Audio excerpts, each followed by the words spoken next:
Hey guys, Dotson guys here with MarineMax Charleston. Today I want to show you guys a brand new boat we just received. This is a 2021 Scout 177 Sport. This boat is in the shark gray hull color. It's one of the select few that's made it through for inventory, which we were excited to see. An in-stock boat. You have a live well just underneath this center hatch. That's a standard live well, vertical rod rack storage there. This boat does have the optional stereo system, so 2 forward speakers. Standard trolling motor plug there. Huge bow storage here, I'll show you in a second. Enormous casting platform.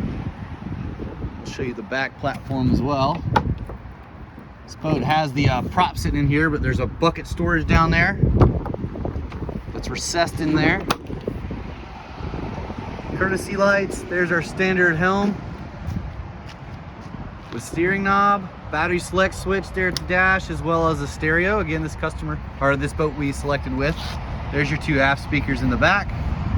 This boat has the optional hydraulic steering upgrade, as well as the upgraded 90 Yamaha from the standard 70.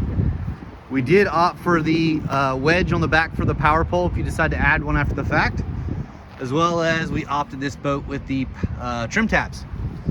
So a very nice equipped boat, trim tab indicator switch as well up there on the dash. This boat has a 20-gallon fuel tank, nice recessed igloo cooler here in the back with our tackle boxes and light and plier storage there. Guys, if you have any questions about this boat, feel free to call us at 843-747-1889. Again, this is Dotson Geist with MarineMax here in Charleston. Thank you guys for watching.